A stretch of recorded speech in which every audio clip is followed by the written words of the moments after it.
सबको नमस्ते। भारत इतिहास यूट्यूब चैनल में आप सबका बहुत बहुत स्वागत है। मैं आपका वेंकट। तो साथियों, हम आज एक मौलाना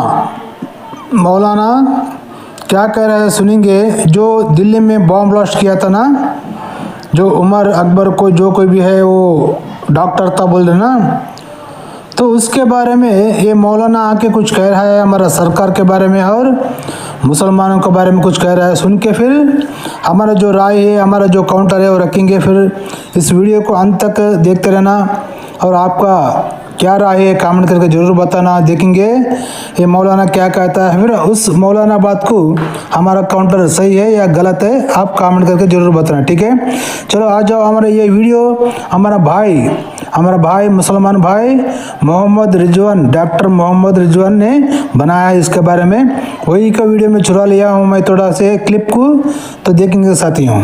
अच्छी तरह जानते होंगे जमायत उलमाए हिंद के प्रेसिडेंट भी हैं और देवबंद के प्रिंसिपल भी हैं। उनका साथियों तो सुनो ना साथियों, रिजवान अहमद भाई ने कहा ना उसके बारे में जो मौलाना बात किया है, तो वो क्या कह रहा है सुन के फिर हमारा जो काउंटर है रखेंगे। फिर जो मैं काउंटर बोलता हूँ और मुसलमान के बारे में वो मौलाना क्या कह रहा है, तो फिर हम हमारा राय रखेंगे। चलो आ जाओ मौलाना, बोलो तुम्हारा तकलीफ क्या है और तुम्हारी अनुमान क्या है और तुम्हारी परेशानी क्या है। चलो बोलो।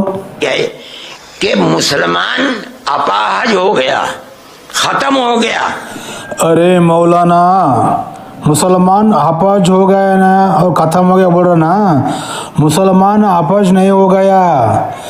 तुम जो मानते हो ना अल्लाह, वो अल्लाह अपाहिज हो गया है, वो अल्लाह अपाहिज है। मैं क्यों बोल रहा हूँ बात पता है? जो अल्लाह हो के दुनिया को चलाने वाला, दुनिया को बनाने वाला, इंसान को बनाने वाला, और मुसलमान को काफिर लोगों को क्यों बनाया? और काफिर लोगों का कुछ उखाड़ने का तो औकात नहीं है तुम्हारे अल्लाह की औकात ही नहीं। वो अपाच है कि नहीं? वो अपच होने से वो उसका हाथ से नहीं होता ना काफिर लोगों को मारने का या उसको बदलने का। तो मुसलमानों को दावत देता है वो, क्या दावत? काफिर लोगों को मार डालो, हाँ मेरी शरिया कानून रखो बोल के मुसलमानों को भड़का के उकसा के उनको बोलता है।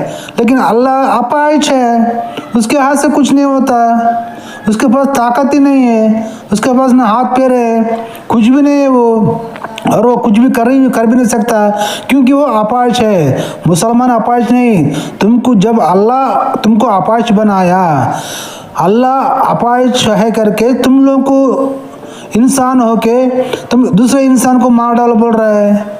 पहला तेरा अल्लाह अपाहिज हो गए सोए, वो तेरा अल्लाह को पूछ जाके, ठीक है। चल बोल आगे बोल।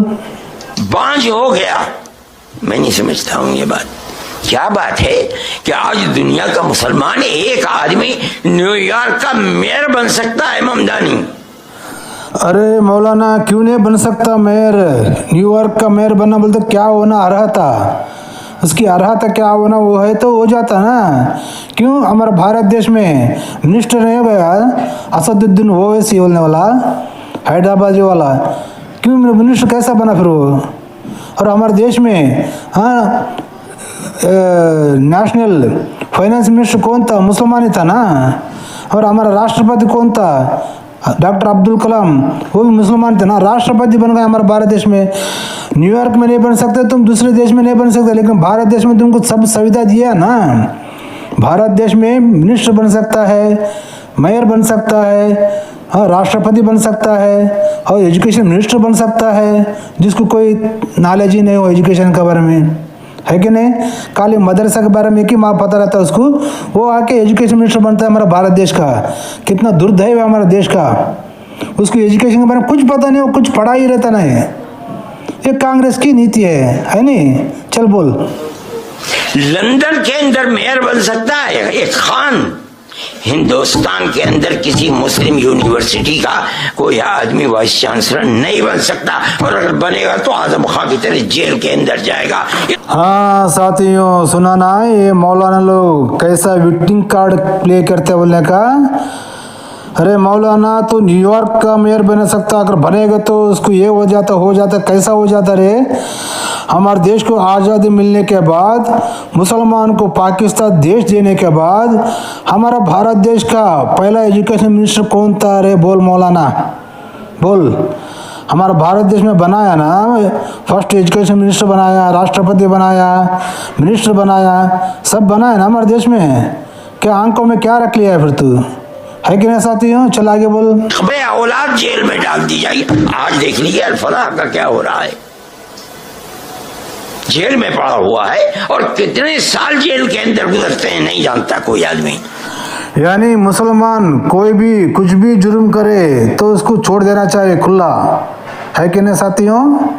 यही कह रहा ना मौलाना। और मौलाना, जो कोई इल्ज़ाम लगाता है, हाँ, आदम खान का जैसा जेल में जाएगा, अरे फिर आदम खान ने जुर्म किया तो जेल में जाता ना।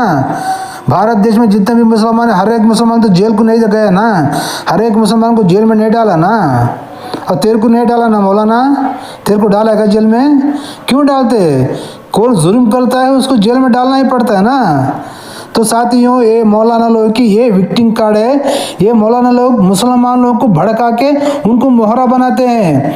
मुसलमान भाई लोग, तुम लोग जागो। ये मुल्ला मौली लोग तुम लोग को मोहरा बना के हिंदू मुस्लिम को, हाँ, काफिर लोगों को तुमको झगड़ा लगा के तुम्हारी हमारी जान लेने वाले कलयुग के कलनायक है ये मौलाना लोग। सोचो, अब झगड़े में कौन मरता क्या पता, हिंदू मरता मुसलमान मरता कम देखे नहीं ना। बहरहाल हमको झगड़ा लगा के वो लोग आराम से मस्जिद में बैठ जाते हैं, है कि नहीं? सोच लो मुस्लिम भाई लोग, ये मुसलमान मुल्ला मौलवियों का बातों में मत आओ आप। कल तक हम भाई जैसे जिए साले, ये मुल्ला मौलवी लोग भड़काने से, आपको मोहरा बनाने से हमारे देश में पाकिस्तान भारत देश विभाजन हो गया। उस टाइम पे लाखों मुसलमान मरे, लाखों हिंदू लोग मरे, लाखों दलित लोग मरे, लाखों सिख लोग भी मरे, है कि नहीं? तो सोचो, कौम गवर्नमेंट मुल्क की आजादी के बाद इस पर लगी हुई है कि मुसलमान को सर नहीं उठाने देना है। अरे मौलाना, आज़ादी के बाद तुम्हारे मुसलमानों के लिए एक देश ले लिया पाकिस्तान, है कि नहीं? और पाकिस्तान ले लिया है, और पाकिस्तान लेने के बावजूद 50 करोड़ रुपया हमारे देश से लिया है। फिर जाओ ना पाकिस्तान, जाके सब सर उठा के जियो ना। तुम्हारे पाकिस्तान में तो हमारे भारत देश का कानून नहीं है ना, फिर पाकिस्तान जाके वहाँ सर उठा लेके जियो ना। फिर देश की क्यों लिए? हम काफिरों के साथ नहीं जी सकते, नहीं रह सकते बोल के ना जिन्ना बोलने वाला लिया सो देश को विभाजन किया ना, गांधी, टकला, फूल वाला नेहरू और मोहम्मद अली जिन्ना। ये तीनों जिगरी देश होते भी देश को विभाजन किया और लाखों लोगों की जान लिया। कमीने लोग है वो लोग। और तुम लोग देश लेने के बाद तुम्हारे देश में तुम जाकर सर उठा लेकर जियो ना, वहाँ कौन पूछता है? यानी तुम भारत देश में रहोगे, हाँ, कुछ भी जुर्म करोगे, फिर तुम सर उठा के जीने की अधिकार देना है क्या? दिया था ना तुमको कांग्रेस पार्टी तुम सर उठा के जीने का, और देश को, भारत देश में तुम लोग जो कोई जगह को, जो कोई प्रॉपर्टी को, जो कोई, हाँ, सबको कोई सा भी आप कब्जा कर सकते हो बोल के वक्फ बोर्ड कानून बना के देना कांग्रेस नीच कमीन कुत्ते पार्टी ने। और क्या देना तुमको? अब हमारा भारत देश का रक्षक और मोदी जी आए ना, तब से सबको एक ही कानून, सबको एक ही संविधान बोल के सब कुछ ठीक कर है, और सबके साथ सबके विकास बोला है मोदी जी ने। ये राहुल फिरोज खान गांधी या कांग्रेस पार्टी कब तो बोला है सबके साथ सबका विकास बोल के? कभी बोला है भारत माता की जय? कभी बोला है जय श्री राम? नहीं बोलते कभी लोग कांग्रेस पार्टी वाले, है कि नहीं?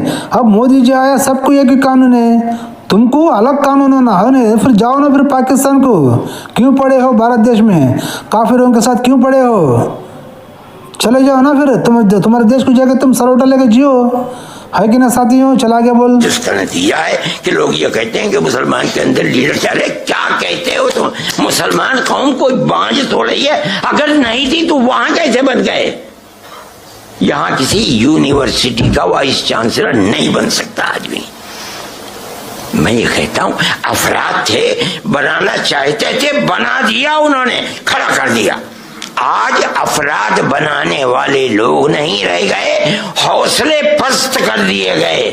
गवर्नमेंट चाहती है कि इनके पैरों के नीचे से जमीन निकल जाए, आज निकली हुई है जमीन। मैं हजरत मुफ्ती साहब, मेरी ये बात आखिर में मेरे जज्बात में निकल गई, जो इस जाहिर है कि इस इज्तिमा के मुताबिक नहीं है। तो सुनो ना साथियों, ये मौलाना क्या कर रहा है, भारत देश में इनको पाकिस्तान देश देने के बाद मुसलमानों को हमारे देश में ये लोग कुछ भी जुल्म करे, कहीं भी बम ब्लास्ट करे, हाँ, तो इनको बाइज्जत बरी करना है, खुला घूमने देना है। अगर उनको पकड़ लिया, जो कोई बम ब्लास्ट हो गया, सुसाइड कर लिया बम ब्लास्ट में, तो सब डॉक्टर पढ़े सोए यूनिवर्सिटी में, अल-फलाह यूनिवर्सिटी में, तो वहाँ पे आतंकियों का फैक्ट्री चल रहा है, तो उसको पकड़ के जो कोई जुल्म किया उनको पकड़े, तो ये इसको मौलाना को दर्द हो रहा है, भारत देश में हम मुसलमान खत्म हो गया, अपाइच हो गया, वो हो गया, ये बोल के विक्टिंग कार्ड प्ले करते हैं ये लोग। ये मुल्ला मौलवी लोग विक्टिंग कार्ड प्ले करके वहाँ मुसलमान लोगों को मोहरा बना के देश में अराजकता सृष्टि करना चाहती है। समझे ना साथियों? तो मुसलमानों का ये होता है, अभी भी जागो, हमारा देश को अभी हमारा हाथ में है, हमारा अभी हमको आज़ादी मिली है। जब से मोदी सरकार आई है भारत देश में, तभी हमारा देश के हिंदू लोगों को आज़ादी मिली है, दलित लोगों को आज़ादी मिली है, सबको आज़ादी मिली है। और हमारा सरकार सबके साथ सबके विकास है, सबको समान देखती है, जो कोई भी जुर्म करता है उसको सजा दिलाती है। वो मुसलमानों को तो नहीं क्या, इनका कांग्रेस पार्टी था, तब मुसलमान लोग कोई जुर्म करे तभी उनको बाइज्जत बरी करके खुला घूमने देते थे ना, वैसा स्पेशलिटी होना उनको। लेकिन अब नहीं चलता ना, मोदी जी सबके साथ सबके विकास, और सबको एक ही संविधान, सबको एक ही कानून बोल के कर रहे हैं ना, इनको दर्द हो रहा है। तो सोचो साथियों, हमारा बाबा साहब अम्बेडकर ने एक किताब में लिख दिया है, बोल दिया है कि जिस दिन भारत देश से एक भी मुसलमान नहीं रहेगा, पाकिस्तान चला जाएगा, और पाकिस्तान में जितने भी हिंदू बचे हैं वो हमारा भारत देश में आ जाएगा, तभी हमारा देश का बंटवारा बराबर हुआ सरकार, नहीं तो ये बंटवारा अधूरा ही रह गया है। ये गांधी टकला ने, फूलवाला नेहरू ने, मोहम्मद अली जिन्ना ने होना ही करके ये गांधी टकला है ना, इस देश को अभी पाकिस्तान एक टुकड़ा दे दिया ना, अभी इस देश को मुसलमान क्यों रुका लिया पता है? गांधी टकला। अभी ये देश को अभी 20 टुकड़े करना चाहता था गांधी टकला, इसलिए ये सब जान के, ये सब गांधी टकला के बारे में जान के ही हमारा नाथूराम गोडसे उसको मार दिया। अगर ये रहेगा तो अभी लाखों हजारों मुसलमान, हिंदू लोग, सिख लोग जान लेगा ये, और फिर देश को बंटवारा करेगा।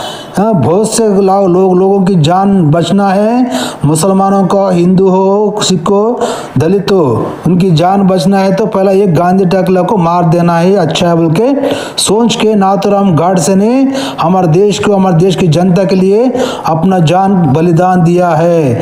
गांधी टकला को मारने के बाद ही हमारा देश 100 साल होने आया, अभी ऐसा ही है।